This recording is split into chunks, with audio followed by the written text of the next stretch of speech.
Tens of thousands of visitors are drawn every day to the Sagrada Familia in Barcelona. Spain's most popular tourist attraction officially became the world's tallest church earlier this year, although the basilica is still not finished after more than a century of building work. Well, now local residents are worried about the project displacing their homes, as DW's Nicole reports. This is the moment Barcelona's Sagrada Familia became the tallest church in the world. Meticulous coordination, precision work, the final touches by hand. Nothing less would do for raising the cross atop the central Jesus Tower. The Sagrada Familia now stands 172.5 meters tall. Architect Mauricio Cortés climbs one of the platforms several times a day, just as he has for 20 years. He still finds it hard to believe the world-famous cathedral is nearing completion.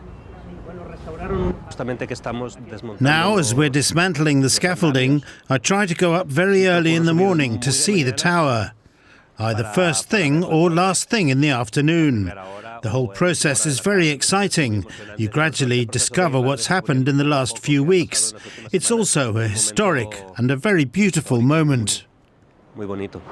It took 144 years to form the cathedral's final skyline. One reason why everything has taken so long is the incredible complexity of Antoni Gaudi's vision, creating a Bible in stone, inspired by nature and full of symbolism. Throughout the process, we faced design challenges, engineering challenges, structural challenges, and then finally, manufacturing and assembly challenges. Within this entire process, I believe that finding the materials that we felt best represented Gaudi's original vision was the greatest challenge. That vision is also visible inside the cathedral. Tree-like columns form a stone forest. Different materials and carefully designed light draw around 5 million visitors every year. The colorful stained glass windows were made outside the city center, in the workshop of the Bonet family. Here too, precision is essential. The glass is cut on this. If it fits, you can see it here. So you put this here. If you don't see the glass, it doesn't fit. Luard Bonet helped bring Gaudi's vision for light to life. So did his father and generations before him. This was my great-uncle. He was the founder of the workshop along with my grandfather. Here they were playing a football match with the Sagrada Familia in the background. Little did they know that their paths would cross. The cathedral became the family's main client. They made all of its iconic stained glass windows. The work has provided a stable livelihood for the family for decades. That time, enough for them to witness the building becoming a global icon. The first time we visited with my father, there were practically no doors.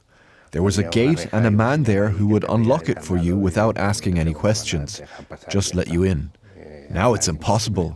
You can barely even touch the outside wall. It's like it no longer belongs to us, the people.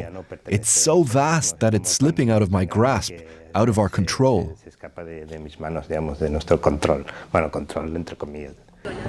A bittersweet feeling. However, Spain's most visited monument is the highlight for most visitors of Barcelona. Not only because of the dramatic facades of the monument.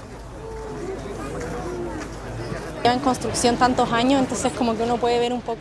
been under construction for so many years that you can really see the passage of time through the place, and I think that's what makes it special. Many people saw it differently years ago than they do today. I think that also gives it a bit of mystical feel. I'm impressed with the architecture and with it's really high. Every day, up to 16,000 people are drawn to the building as it nears completion. They leave a heavy mark on a neighborhood designed to please them. Locals are harder to find, but they are there. wondering for how much longer. There are plans to build a big staircase and park on one side of the Sagrada Familia. Entire blocks and houses could be demolished. Cesc Pla lives in one of them. All the houses we see here are affected, both on this block and on the other. All these homes have people living in them. So this is a problem in a city where housing is now an issue. The architect likes the Sagrada Familia, has lived close by for 11 years. But the plans, which have existed for 50 years without a solution, could become a reality now. Drawing a project on paper, on a plan, is one thing. But then it has to translate into reality, into a reality where there's a city, where there are houses, where there are neighbors. So you can't draw as if it were a blank sheet of paper. No, you have to draw it with the awareness that there are people who live here. Barcelona city council officials declined an interview but said in a statement they're negotiating with the Sagrada Familia construction board, as well as some neighbors. It's a conversation Pla is not directly involved in. It's a perpetual uncertainty. Fear about what might happen. I love my home. I don't know if everyone feels this way, but I feel like this is my identity, this is my place, and I don't want to lose it. Hundreds of neighbors and shop owners share this feeling. Many still hope for a solution. As the scaffolding of the Sagrada Familia slowly comes down, it enters a new chapter as the tallest church in the world.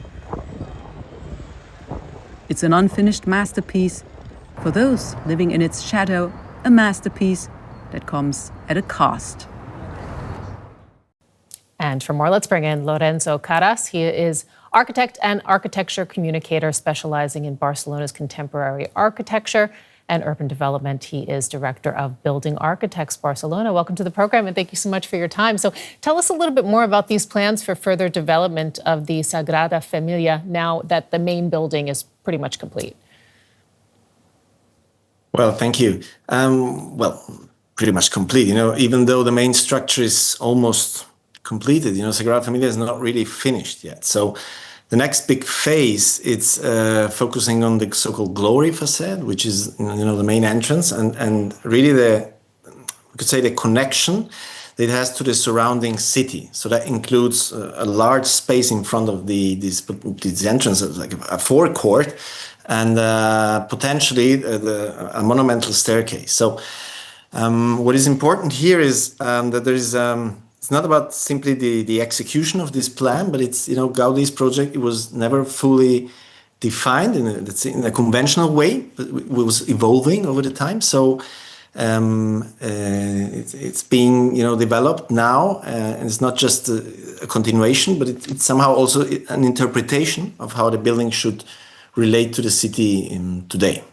And how about the plans for, the park and the staircase mentioned in the report? It sounds like implementing that would require the destruction of many homes. Is that correct?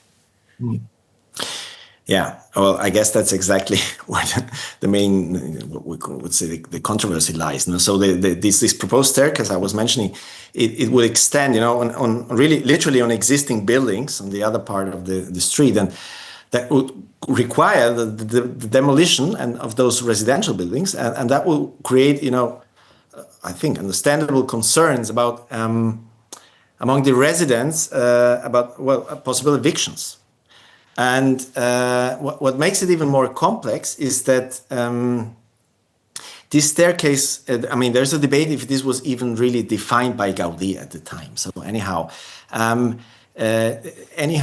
the project is being interpreted today, and the question is really how strong this intervention in the city should be, and how you can really, justify the completing of a vision of an architect he had many years ago. No.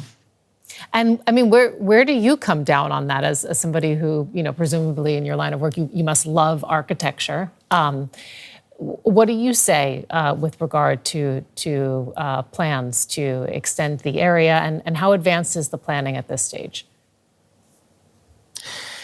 Well, I guess really the point is how you can make the balance between interpreting an architectural vision and adapting to the reality of the city today. I guess this is really the challenge, and it's the opportunity also, because being an interpretation, you also have, a certain space of interpretation, I guess. And at this stage, it's not really clear if these plans will be implemented. So this idea has existed for decades. Even from the 1970s, it's defined in the zoning plan that this area should be demolished. But even though a few years before they had built this one of those buildings, so it's an ongoing discussion between the Sagrada Familia authorities, the city, the municipal city, and the neighborhood organizations. And what does the public say? It's a negotiation. What does the public say? Where do they come down on it? Well, first, there's no public support money for this. So this is really important, I guess, for the Sagrada Familia itself. And the public opinion, I guess, it's divided. So many people, of course, support the completing of the Sagrada Familia as a global architectonic landmark. But at the same time, there is a very strong concern about the impact that it has on the residents and the neighborhoods and how it will affect them. So, I want to take it back to our original report, and there's this new milestone which has been reached in completing the church. How are you seeing this? Like, what does it mean now in practical terms, both for residents and for tourists? Well, I guess for tourists, it reinforces once more, Sagrada Familia was one of the world's most important landmarks and buildings, and that will definitely increase even more tourism, especially now that we will also have the Pope coming in June. And on the other hand, for the residents, the impact is maybe more immediate. Even it's more visitors, it's more congestion, maybe the loss of social infrastructure, and potentially more pressure on housing and the local urban life. So it's a big achievement architecturally, but it intensifies the challenge to manage in a sustainable way the tourism in specific areas. Lorenzo Karasz, architect in Barcelona. Thanks for your time. Thank you very much.